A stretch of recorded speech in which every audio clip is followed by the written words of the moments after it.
First and last name, yes, and your topic.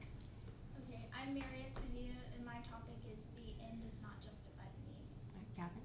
My name is Catherine Chow, and my topic is the end does justify the means. All right, very good.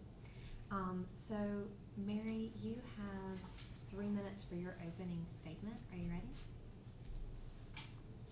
Will you start when I begin? I'll start when you begin, yes. There has always been good and bad in our world. Many people debate the value of morality. However, by choosing the virtuous path, one upholds the standards of humanity. Therefore, I disagree with the statement, the end justifies the means. The outcome of a conflict is not justified when it damages people and culture. The tumultuous Industrial Revolution destroyed the lives of its people. Children fell asleep to the growling of their stomachs, only to be woken up at dawn to labor for 16 hours. According to author Charles Dickens, there are thousands of gory accidents each year where young boys and men were crushed, mangled, or beaten to death in belts or moving pieces of machinery. Impoverished children cannot even dream about the future, as they were unable to receive the education that would allow them to ascend from the assembly line workforce. Industry does not warrant the destruction of these lives. The Spanish invasion of the Inca provided the Spanish with gold, but destroyed the entire culture, which had no defense against the advanced weaponry. They were trampled under the hooves of stallions, murdered in their own city by heavy Spanish swords dripping with the blood of mothers and children. Historians estimate 75% of the Inca died from European smallpox, and the survivors were forced into intense slavery. So many people died just for the Spanish to attain their gold. To a person unfamiliar with experiences such as these, the trauma is easy to overlook. But to each and every person killed, it was everything. The peripheral repercussions of a conflict does not justify the result, even if it is satisfactory. Millions of soldiers and innocent civilians died during World War I, and many cities were devastated by bomb attacks such as the Blitz. The Treaty of Versailles declared official peace, but it didn't eradicate all the tensions between the countries. Italy and China were still unhappy with the treaty. The destruction of Germany's economy to pay reparations to the Allied powers resulted in their desperate dependence on Hitler, whose actions contributed to World War II. Millions of innocent Africans were captured and abused as part of the Atlantic slave trade system, where they were then shipped to other European-owned states around the world to engage in backbreaking labor. Mothers were separated from children and raped by multiple white men. The Europeans may have attained their goal for their monetary system, but their enslavement of the African continent caused the economic setback of these African nations that makes them struggling third-world countries today. A goal may be achieved, but the negative consequences that ensue do not justify this goal. My opponent may argue that the Industrial Revolution brought innovation. However, innovation came at the cost of thousands of people's lives and general welfare. Innovation evolves on its own. Many inventions were created without the harsh conditions and gory aspects existent during the Industrial Revolution. Innovation is a complex web of concepts improved with each generation. It is not worth trying to expedite the process if the result is masses of people suffering. Destruction of people or culture cannot be made amendable by the apparent victory of the situation. Even if a desired goal is attained, peripheral repercussions prevent its justification. Undoubtedly, the end does not justify the means. Thank you. I now stand ready for cross-examination. All right, so Catherine, you are going to have 2 minutes to cross-examine Mary, and that time starts now. Are you aware that the light bulb was invented during the Industrial Revolution? I am. Are you also aware in this era that child labor and long work hours were part of the rapid industrialization? I am aware that children were forced to engage in such labor in order to support their impoverished families. But do you agree that it would be hard to live without the light bulb as they are a constant source of light? I believe that the light bulb could have been invented through less violent methods. But you also agree that during this era, child labor and long work hours were part of this. But don't you think it was worth it, since we use light bulbs in daily life? To go to a stadium and watch a sports game, you need light to see the game. To take a test, you need light to see the paper. For a dance recital, per se, you need light to see the dancers. I believe that if the children that were forced to labor were given the education needed, they would have been able to express their potential in a much more successful way. Therefore, they would have had the same divergent thinking that the Thomas Edison had, and they could have invented the light bulb or other innovations that we may not have today due to the stunt of their potential during the Industrial Revolution. Yes, but you cannot change history. He was the one who created it during the Industrial Revolution, and due to the mass production going on at the time, they could now light bulbs with his new filament, making it easier to access. Do you think it would be fair to the people in that time period if they could not access light bulbs? I believe people would find a way. There were candles, and people had never lived with the light bulb before, so they wouldn't have any other lifestyle to compare it to. Also, you do say that we can't change history. However, that does not mean we cannot not justify it. Moving on. Okay. Time. Are you? Okay.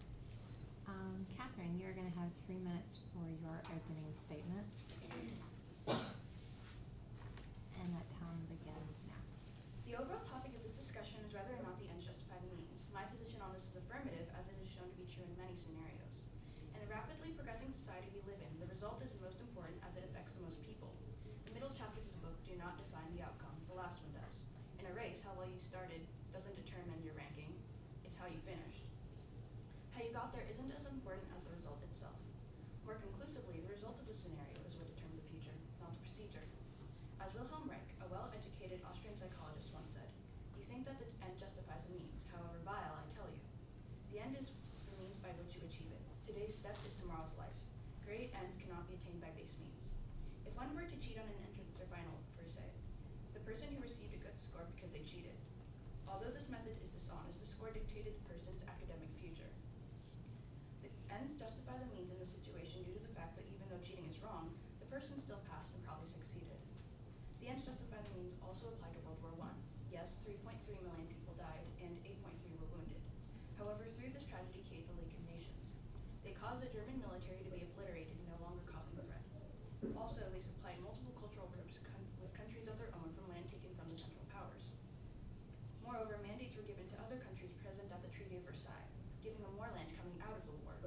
Also, due to the sudden need for medical attention, portable x-rays, as well as the discovery of blood types was innovated. Admittedly, the Great War was a horrendous thing, as we cannot always control war, but it made a brighter future for everyone. Another point I'd like to stress is the setbacks don't matter as the outcome is more beneficial. In the Columbian Exchange, when American and European cultures and resources mixed, many goods such as livestock, food, and cash crops were shared. Although it brought diseases such as smallpox and malaria, the benefits of trading definitely outshine the illnesses transmitted. Both the New and Old World profited as they entered a more advanced age of world trade and progression within civilizations. Would you go without a great amount of our poultry, dairy, sugar, and fruit just to prevent a few diseases? Another instance of this was the Industrial Revolution. Many inventions were created, such as the train that led to cable, railroad, the steam engine, electricity, plus the popularization of mass production facilities. These great accomplishments make the child labor and work conditions almost trivial. The end of the situation justified the means, seeing that the inventions of this era have prominently shaped our society and the convenience of daily life. In conclusion, the end clearly justifies the means, seeing that the outcome is what is most important, defining the future of one's career, even life. All throughout history, the product of these occurrences are what have made humanity as accessible and technologically advanced as it is. Even if some view it as the wrong way to get good effects, we must take risks and be ambitious as individuals as well as a community to progress. Thank you. I now stand ready for cross-examination. All right, Mary. There we go. You will have 2 minutes to cross-examine Catherine, and that time starts now. Do you agree the end does not justify the means, especially if the means are immoral or unfair? I believe that the end is most important since it affects the most people. Is it wrong to cheat on a test and rob yourself of learning? It doesn't matter if it's wrong, it matters where you go next. If you get there somewhere faster than someone else, you maintain that goal faster. But you are aware tests are administered to determine your current knowledge of a subject. Yes. So you agree that by cheating, you are not performing to your true ability on a test. That's true, but if you succeed after that point, it doesn't matter if you achieved your best ability. It matters if you got a job, if you were successful in life. Do you agree if you cheated on a test and I quote, cheat and succeed, it may result in a higher placement than you're qualified to be in? Yes. For example, if you cheated on the algebra exam, you would be on the algebra team, and you wouldn't necessarily be qualified to be on the algebra team. So would you agree that that would lead to more cheating in order to maintain their higher position? It may, but the result in which you succeeded in that is what's focused on. How you got there may not be as important, although maybe if you learn over time, you don't have to cheat My next point, are you aware the Atlantic slave trade enslaved millions of native Africans? Yes. Do you agree slavery inhibited the Africans' freedoms? Freedoms? Is that what you said? Freedoms. Yeah. So you agree the enslavement of millions of Africans was an immoral system as it took away one's inalienable human rights? However, through this, many trades and power were created among the countries. For instance, Europe and Africa, as well as, I think it was the Americas, they found new resources as well as people to work for. Also, the power in Africa grew a lot because of the slaves that they were taking out. Alright, time. Okay, you're each gonna have 1 minute to prepare for your closing statements. You're welcome to use the table behind you or there at the podium. But your time to prepare starts now.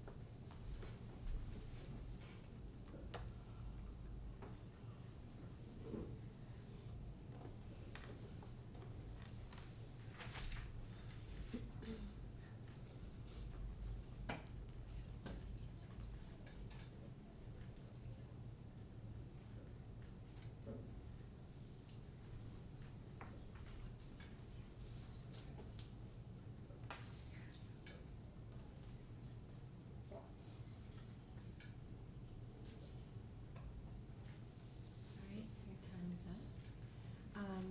I want to apologize. I had reversed order on you. I, for whatever reason, thought, Mary, you were affirmative and you were negative. I apologize. You still did your arguments very well. Thank you for rolling with that. So we'll correct at this point where it's most natural to do so. Catherine, as the affirmative, you will give your closing statement first, and Mary, you will give your closing statement second as negative. So again, I apologize, but way to compose yourself. So Catherine, you have 1 minute for your closing statement, and that time begins now. As stated before, the ends do justify the means, as you must be willing to make sacrifices to get where needed. You must work hard to benefit your future throughout, as well as realize that sometimes the outcome is more beneficial and significant to the situation than the setbacks. What you did to attain that being must not be overlooked, but know that the negative effects to the procedure of doing things are worthwhile. From the Columbian Exchange and its abundance of shared resources, to its many innovations created during the Industrial Revolution, the biggest part is that we succeeded in our world and a society to better the place of the outcome.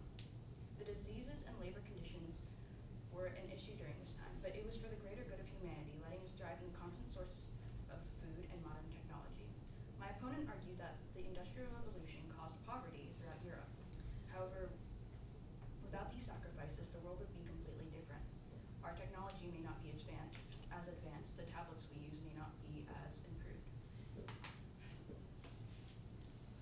Also, she said that the Atlantic slave trade brought... Time. Good job.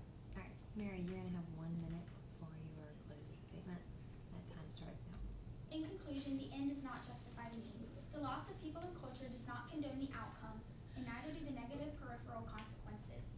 My opponent argued that the League of Nations was formed after the war, justifying the means. However, the League of Nations was created to prevent more wars because the devastation of war was realized by the world leaders.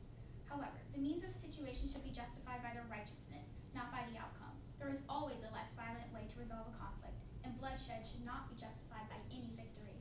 As former U.S. President Dwight E. Eisenhower once said, a people that values its privileges over its principles soon loses both. Thank you. Nice shot, no?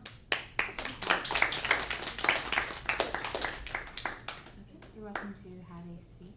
And our next group will be up in a second. Just going to give the judges a couple of minutes to finish up their notes.